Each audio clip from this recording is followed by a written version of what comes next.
Good morning, good evening, good afternoon, wherever you are in the world. Lillian DeFries here with Alive in Healthcare. Today I'm talking to you about the antidote to bullying, the power of relationship-centered care. You know, as someone who's experienced bullying firsthand, I know the pain and trauma it can cause. You know, from a young years, I experienced bullying in school, right up into my nursing years even, and even in real life. I mean, there are bullies everywhere. And it can make you feel isolated, helpless, and afraid, and it can make you question your worth and your place in the world. And it can make you spin in the pain and keep you chained up like a victim. And that's the last thing that I wanted to feel, was feel like a victim because of somebody bullying me. But if I told you there's another way to overcome bullying, you know, and not put the focus on bullying, but to put the focus on the solution and what I want in my life, what you want in your life, there is a solution, and it's called relationship-centered care. That's what I call it. Let's just talk about what is relationship-centered care. You know, after years of working in nursing, and I came to the realization that our physical, mental, and emotional health is really important. It impacts our relationship with ourselves, with others, and with the universe, the energy around us. So if we're not in good relationship with ourselves, how can we be in good relationship with others? So it's really about starting the work on your personal journey. Now, when you've got a bully in front of you and you haven't done your work in front, on yourself, your automatic response is to focus on the bully, to focus on what the bully's doing to you, and to expand that pain by where the focus is, not on resolving it, not on being the person that you want to be, no matter what the circumstances are. So I had to ground myself really in getting to know myself. What are the things that trigger me from my past that a bully can easily, you know, tap on? I mean, they're good at noticing where our weaknesses are, where our discomforts are, right? It's almost like it's a profession of theirs when they're bullying. But, you know, we bully as well. We've bullied in many ways, like in our own relationships. I think we've all at some point spoken to our loved ones in a way that wasn't kind and might have been degrading to them or making them wrong. And that's a form of bullying in its own self, right? It is bullying somebody else because we're in pain. And that's what happens when we're bullying, or when we're in a place of discomfort and we don't like who we are. We want to take that feeling off us. So we, you know, put it on somebody else. And that's what bullies do. Something is going on in their life that is making them want to hurt somebody else because they're hurting so much themselves. It's a way of finding their power when they feel that their power has been lost. So the thing that I learned in my own work on my own relationship and my relationship with others was to really understand that there are times when I'm feeling pain and there are times when I inflict it on somebody else because I don't want to feel it myself. We all do that. Children do that. Adults do that. So if we can look at the bully not in, you know, making the issue or the bully bigger and putting focus on the bully, then we minimize the bully by putting focus on ourselves and saying, you know, what are my boundaries? What do I need to ask for? You know, might be something like, I don't like the way you're speaking to me, and if you continue to speak to me like this, I will leave the room. I mean, those are clear boundaries, right? Or it might be, you know, asking somebody. I mean, there's this wonderful quote that I love. It's an anonymous quote, but I've used it so many times. The quote says, "What's hurting you so much that you feel the need to hurt me?" Okay, you might not word it that way exactly when somebody's bullying you, but you might say, you know, I'm sensing you're really angry inside. And I'm sensing you're wanting to take it out on me. Is there something you want to talk about? Is there something that I could help you with? But you look very frustrated. Right? And it's being more empathetic, showing that you care about the person for who they are, not for their behavior, right? There's a big difference. I like you as a person. I just don't like your behavior. And I've said that to my kids in the younger years.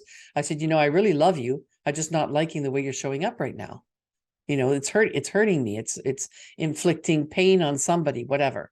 So it's important to face them and let them know. So it's not about making them, right. It's definitely their actions are wrong, but it's not even about making them wrong. It's about looking at what's going on behind all that. What's the root of the issue? Sometimes they'll meet you there. Sometimes they'll break down and cry. Sometimes they'll walk away bullying you even more. And that's okay. It's not about you. And when I say it's okay, I mean, it's okay for me in the sense that I know it's not about me, but it's not okay to treat me like that. So sometimes we need to take it to the next step and report them or whatever it is to get things back on track if we're working with people like this all the time. But sometimes just sitting there, not in the moment of bullying, but coming back and saying, what's going on in your life? I've noticed that you snip back at people or you push people around, and, deep down, I know that's probably not you. So, what can I do for you? How can I help you?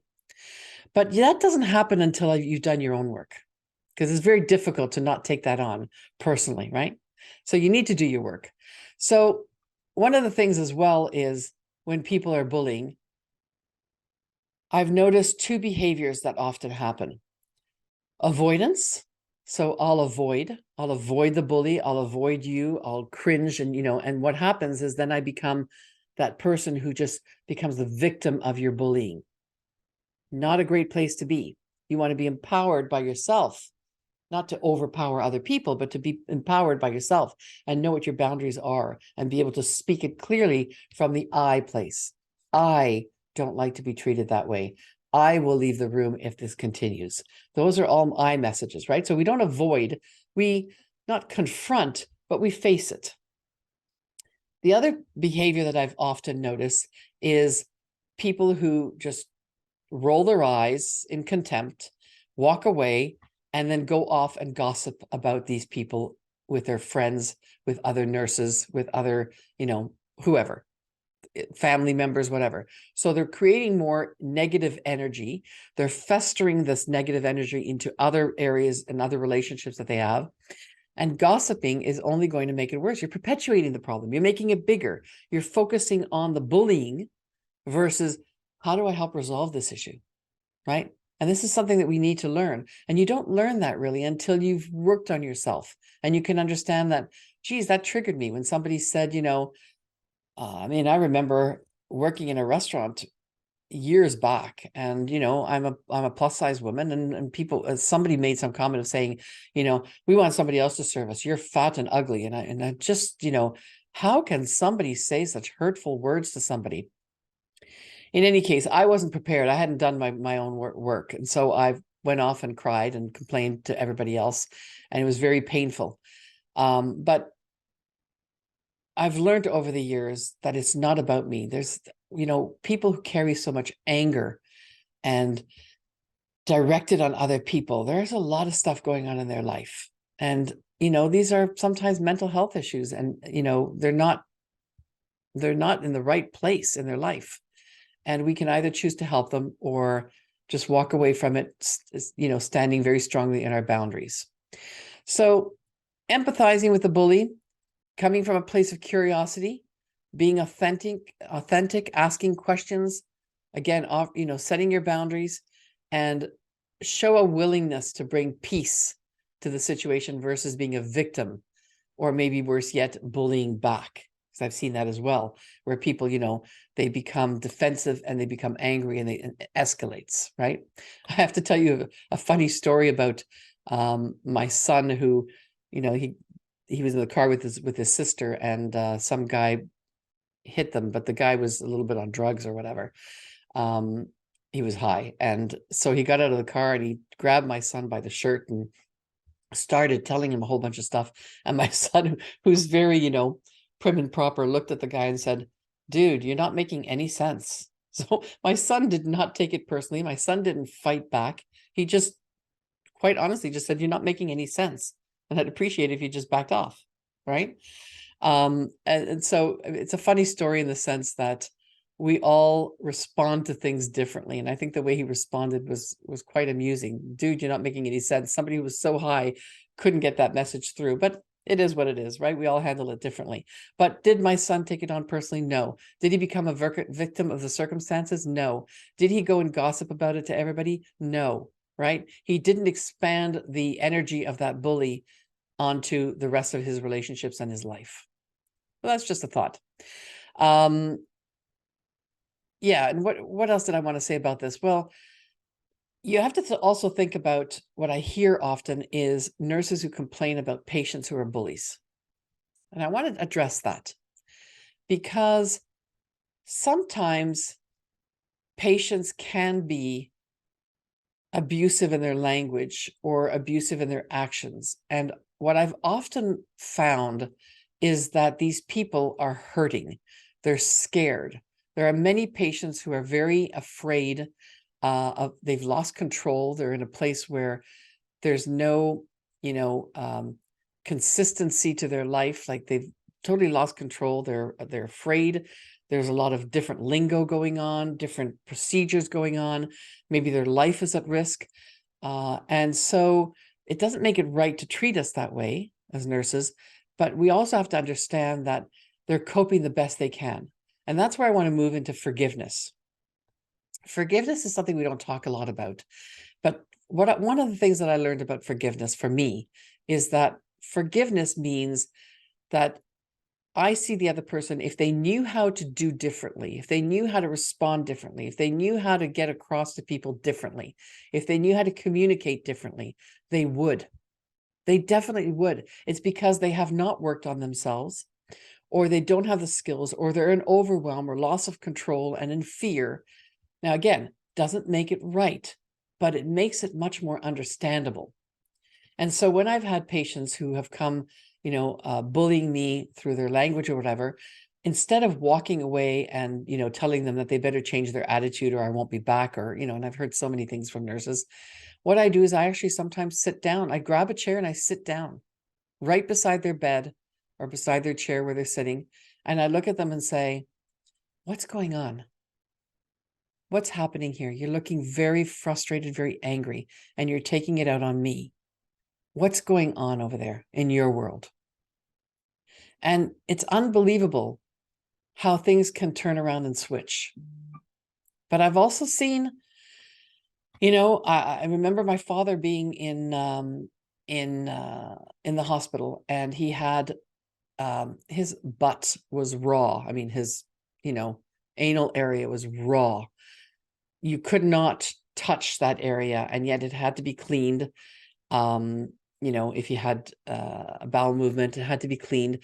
But there was a way of cleaning that we had to use, gentle wipes and cool water and pat dry.